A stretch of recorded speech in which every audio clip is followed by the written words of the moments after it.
Hey, welcome to Esoteric Tech. I'm going to hop right into it.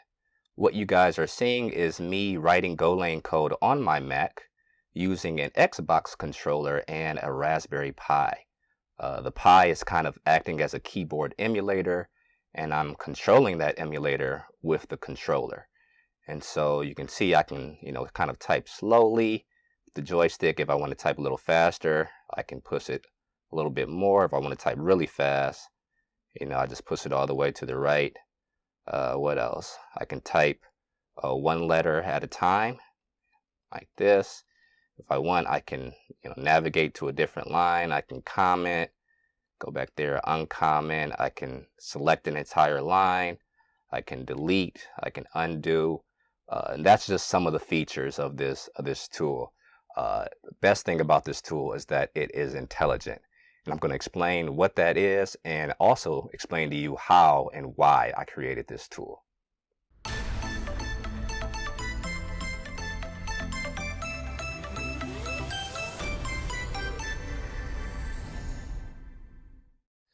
All right, so as you were able to see from that brief demo, I've created a programming tool which, as of now, I'm naming Xerox.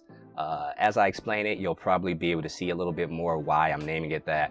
But believe me when I say that this tool has been beyond helpful so far. I imagine most of you are probably wondering, why did I create this tool and how did I do it? So let's start with the why. I created Xerox to basically cut down on the amount of time that it takes to create programming tutorials. If you've ever done any type of programming tutorial or demonstration, you probably know that it is incredibly difficult to talk and explain your code at the same time. If it's simple programming, maybe not so much, but if you write any code that requires any level of thought, it becomes challenging. And so props to anyone that can do that much easier than I can. It was difficult for me. But in addition to that challenge, if you've ever created a video on YouTube or any other platform, you probably know that editing is the most time-consuming part. Especially for programming. God forbid that you mess up what you're saying or typing while you're trying to record yourself programming, because then you've got to go back and re-record while trying to match up what's on the screen with what you were saying. And then the other option is to kind of record your programming first and then add a voiceover. But what if you type too fast or too slowly? Then you've got to edit chunks of your timeline to be faster or slower so that it matches up with the voiceover. And so, like I said, it's just incredibly time consuming. And to be honest, it's the least enjoyable part. I want to be able to just kind of pump out tutorials so that I can share that information. And it just wasn't working. So I was trying to think of a solution. And the best way to explain this tool, Xerox, it's kind of like Microsoft PowerPoint meets programming, right? And what I mean by that is that when you are preparing a PowerPoint presentation, you basically, you make the slides beforehand, right? You can order them in the way that you want. You can add captions to them, which only you can see as the presenter. And so while you're presenting, the goal is that it kind of takes as little thought as possible. And that's kind of what Xerox does. I'm able to write out my Golang file before recording the tutorial, and then I can add annotations to the file which kind of control the order in which it's being typed. And that's one of the most useful features about this tool, is that I don't have to type it in a linear fashion, right? Because that's typically not how you program. And then also I can add annotations that generate captions that only I can see. So kind of like a teleprompter, right? And so I use the Xbox controller to kind of dynamically determine the speed at which the cursor is kind of recreating that file that I created before recording, right? And this eliminates any chance of typing mistakes. It's way faster than typing on a keyboard, and it eliminates the challenge of trying to talk and type at the same time. And so that's enough talking. Let me show you an actual example. Don't want to toot my own horn, but I think this tool is amazing because it's already helped me out, and I'm quite sure that you guys could probably think of a ton of other use cases besides creating tutorials. So let me show you. Okay, so as an example, what I'm going to do is use a file that I used for a previous tutorial. And it's this file right here that I used in the tutorial when I was discussing marshalling in Go. And this is kind of the content. And so if I wanted to use Xerox during the live programming session of this tutorial, what I do is create this file, because typically whenever you're doing a programming tutorial, you already know what you're going to type. You probably got it written or typed somewhere. And so I would write this file out beforehand, and then I save this over to the Raspberry Pi. And the Raspberry Pi, that's where the Xerox program is running, okay? And so that's what you see here. This is actually, I'm just logged into the file system of the Raspberry Pi, and I saved it as a .txt file. And so if I open that here and bring this over to the screen, we can see it's that exact same file, right? It's just in the form of txt. All right, and so now what I'm going to do is go over to the desktop of my Pi. So I'm logged into the Pi here, and I'm going to just do go run main.go. Oops, main. I hit caps lock. Main.go, and we can see there it told us that it found that file on marshal.txt. Move that out the way. I'm going to put my cursor now. And so this will be the actual file that I'm, going to be creating during my tutorial while I'm recording. And so you can see the controller here. I'm just going to push over, right? And you can see that it immediately starts recreating that file from top to bottom. Right? As I mentioned before, I can push it over quickly and it will type faster. Right? If I want, I can actually hit the right trigger, and it will kind of auto-complete the current block of code, right? And blocks of code in this tool, with this tool, it's extremely important. That's pretty much what the whole tool is based around. In the tool, I actually name it as segments, because it's not just blocks of code, it's like individual statements as well. But whenever I, push a file over to the Xerox file system on the Pi, essentially it analyzes the file by segments of code. And what I mean by that is, right, this is a segment of code, this import statement is a segment. So lines of code that kind of stand on their own, or I guess you could refer to them just as their statements, right? And so if I keep on going here, that's what it's doing. So when it ingests the file, it actually attaches and creates metadata for each segment of code, and that's how it knows how to recreate this file. And I'll also show you guys how this input is kind of entering into the Mac. Like, how is the Mac receiving this input and interpreting it as a keyboard, right? And so when I originally created this program, this is all it did. It recreated the file from top to bottom, which, I mean, it wasn't trivial, but once I did that, I realized, wait, that's not going to work, because that's not how I type, right? If I was actually typing this out in a real tutorial, I don't type this from top to bottom, because I don't want to, call a function that I haven't created yet, right? So if I was actually doing this in a tutorial, I would probably type all of this stuff here, create this instance of order in this variable called John, and then before I type this out, right, I got to create the function before I call it. So I'd probably hop down here, write this function out, hop back up here, call it, then create another instance of order, create a slice, and then I want to call a different function to show something else, so I would write that function out and then call it, right? And so that was a challenge, because I had to think about, okay, well, how is the program going to know how many spaces to go when it returns back to the line it was previously typing on? How does it know, and every time you type something, like every time you go back and type something to a previous line, that means everything else shifts down. So the program has to keep track of all of that stuff, right? And so just to show you exactly like what I mean, as I mentioned, before I write this function or call this function, I've got to write it. So let's count out the segments of code here. So this is a segment 1, 2, 3, 4. This is 5. John is 6.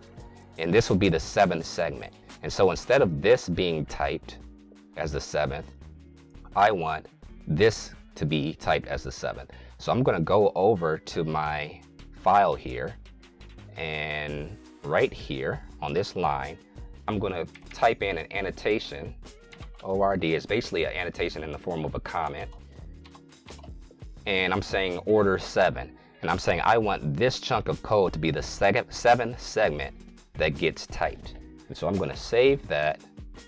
I'm going to exit out of there. Okay. Restart my emulation tool. Get rid of all of this stuff here. And now I'm going to type it. And now what we should see is that after it gets done creating that instance of order, it's going to hop down and create that function first before it even tries to call it. So let's see, hopefully it doesn't fail during my demonstration. Let me scroll down a little bit. All right, so it hopped out of the main function, right? And again, I'm controlling the speed, like as soon as I stop, it stops. It's very responsive. It's going to write that function, and it knows where it left off when it created that instance of order. So it's going to go back right underneath there and then call this function. And there we go. Now it's going to call this function. Now it's going to continue with Alice, right? And the same thing with this, right? If I was going to,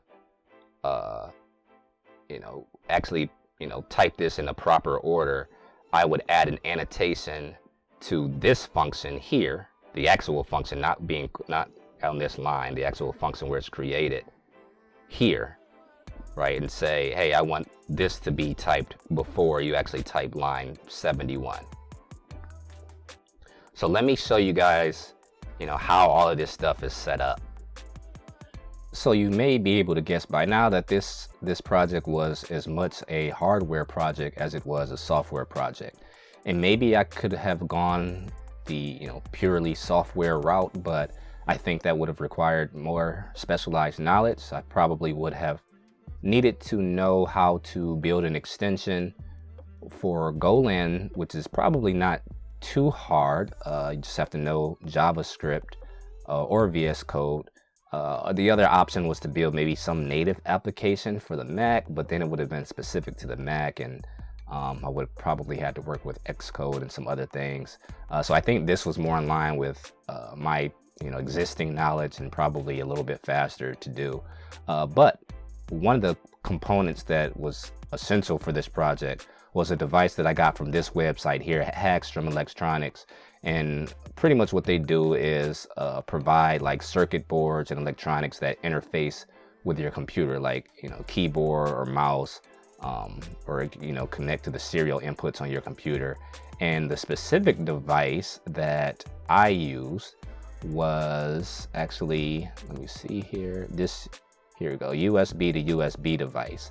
And so first, it's important to know that whenever you plug your keyboard into your computer, your keyboard identifies itself as like this HID device, right? To send data to your computer. So your computer needs to know how to interpret that. So this device is capable of being plugged into your computer and registering itself as a keyboard. And the input that it sends to your computer, well, that input is determined by some other computer that can send it data, right? And so let's say that like A is, I forget what the value is like a byte value that gets sent out from here to, the computer that, you're typing out on. Will it do that? What I just do is send a value into this device, and then it sends it right back out to the target computer, right? And so it's got some instructions on like all the stuff and how to work with that. But it's pretty straightforward. It's just, that's the point of this device, is that you can plug it in, it registers it as a keyboard, and then you can send values to it from some other computer so that it's kind of like emulating a real keyboard.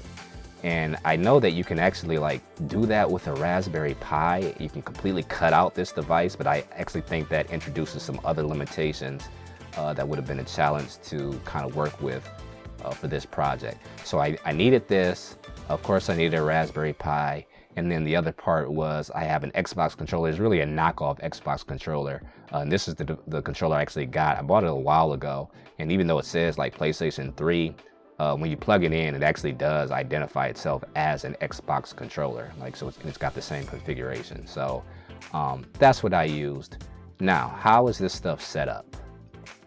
First and foremost, I've got the Xbox controller that is plugged into the Raspberry Pi via a USB dongle. And so this is what I'm using as input to the Pi, and the Pi is what is running the Xerox program, which by the way is written in Go. And so there's a Go library that I've imported that you can use to read the input from this controller, right? There's a library to read like joystick and, you know, controller values. And it's pretty simple. Like, you know, as soon as you plug this controller in, it registers itself. And if you don't know anything about Linux, everything is a file, right? So this controller exists in Raspberry Pi in the form of a file, and all it is just kind of like reading and decoding the values that are being written to that file. But there's a library that was already for that. Just had to kind of play around with it to understand it. And then there's a USB that goes out to this device, right? And then the other USB comes from this device into the Mac. And so this device registers itself as a keyboard on the Mac computer. And the bytes that it sends to the Mac, well, that's dependent on the values that the Raspberry Pi sends to it, right? And so what I essentially do is write out the file, as I mentioned earlier. So write out everything I want to type during the live programming demo. I store that on the Raspberry Pi. I run the Xerox program, which then analyzes that file, all of the segments, all of the annotations, all the captions, which I haven't shown you guys yet, but I'll show you guys that next. It figures out, okay, this is the order in which things need to be typed, right? And so the input from the Xbox controller, all it's doing is controlling like the rate at which this input is occurring. And I shouldn't say that's all it's controlling, because there are other things that I can do with the controller that aren't really about like recreating the file. It's about like navigating through the file.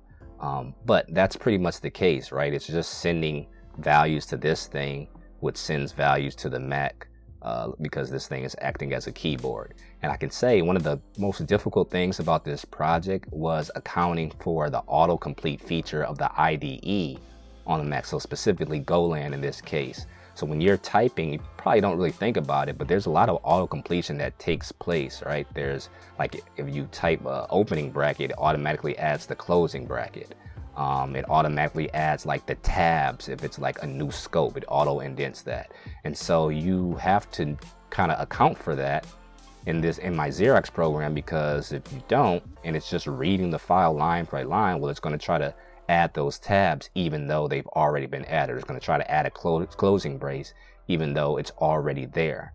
And so that was a difficult part, probably the most time-consuming part about this, aside from just keeping track of which segments were on which lines, especially when you're going back and typing on previous lines. But yeah, that's pretty much the setup. And as I mentioned, I could have gone like the pure software route, and I just want to show you guys, I did stumble across some other solutions. Clearly this is not a problem that's unique to me. Other people, I'm sure, have encountered this. I'm sure there's probably college professors that teach programming courses that deal with this issue every day. In fact, I've taken a master's programming course. I actually realized the instructor was always writing out the code in their tutorials, and I thought about it. That's probably why, because it's really difficult to talk and type at the same time. And so I came across other kind of solutions to this problem, but it didn't offer kind of like the same benefits as my Xerox tool. So here was one extension that I came across, VS Code Replay Clipboard, which I think is supposed to do the same thing. From what I could gather, it's just like you can copy something to your clipboard and then kind of like retype it out without much thought. Sounds like you can just like hit keys on your keyboard and it'll just type out what you copy. But again, this is just like top to bottom, and that really doesn't offer, it doesn't do much, right? Because that's really not how you type code. And like I said, I came across some other things that I think were attempting to do the same thing, but they would just seem kind of incomplete, and maybe they stopped when they realized that the task was actually more difficult than they originally thought, because that's kind of what happened to me. But I just was determined to keep going with it. And so lastly, before I end this video, let me just show you guys the caption feature, which is actually really cool and convenient. All right, so I mentioned earlier that one of the benefits of PowerPoint is that you can like, write your presentation text or captions out, prior to when you actually present. And so you don't really have to think about, trying to talk on the fly, and no one else can see, those captions while you're presenting. And maybe that's the best feature about this tool. So here I've got the same file that I wrote before, but now I've added some other annotations. So again, this is how you add kind of captions for this Xerox program. But that means when I get to this section, a caption is going to display on the Raspberry Pi screen, actually in the terminal that's running the Xerox program. It's going to display this caption along with this caption and this caption when it's specifically typing this portion of the code. Same thing here. This has a caption, same thing down here, right? So this actually has some instructions on the order and a caption. And so the idea behind this is that I can type out all of this stuff before I try to do the live demonstration. And again, I don't have to think about like trying to talk and type at the same thing. I've done as much like prep work as I can before the actual live coding demonstration. Okay, so let me run this program here. All right, and I'm gonna slide this over so we can see what it's typing. And so I actually have a smaller screen on my desk that actually is connected to the Raspberry Pi. It's a touch screen, so I can actually see this desktop on another screen as well. And that's where I would actually be reading the captions from. But let me go ahead and start typing this out. And so when we get to that struct order, what we're going to see is that the captions get printed in the terminal there. So let me just speed up a little bit. All right, so you see that there? Those are the captions that I added. This is an example of a caption or a note. It can be long. Some comment about name, explain something about this field skew, right? And so now, like, I can just be talking and reading, as this thing is typing, right? And then it gets down to the next one, and you see that it printed out exactly the captions that applies to this function. You can see it's actually got like a preview. So it shows you like what caption or what function or line of code that's attached to. All right, that's what you see in red. And then it tells you the next caption that's coming is going to be related to that instance of order that gets stored in that variable John. So it's going to hop back up here. And then that goes, to the top of the terminal, right? And so then the next caption is going to be something that has to do with the order slice that I create. All right, so very little thought has to go into the process of actually like recording the programming demo. And like I said, this is maybe the most useful feature about this, but I am going to continue to build on this. So thank you guys for watching. Hopefully you found that project as interesting and as cool as I did. Let me know your thoughts. If you guys would like to see the actual code behind it, comment. Of course, like and subscribe to this video so I actually know. But I've got some code cleanup to do, some refactoring, but I'm willing to share that code if enough people request it. So again, let me know what you think, like, subscribe, and I'm going to be putting out more project videos like this in addition to the normal tutorials that I do. And I'll see you guys in the next video. See ya.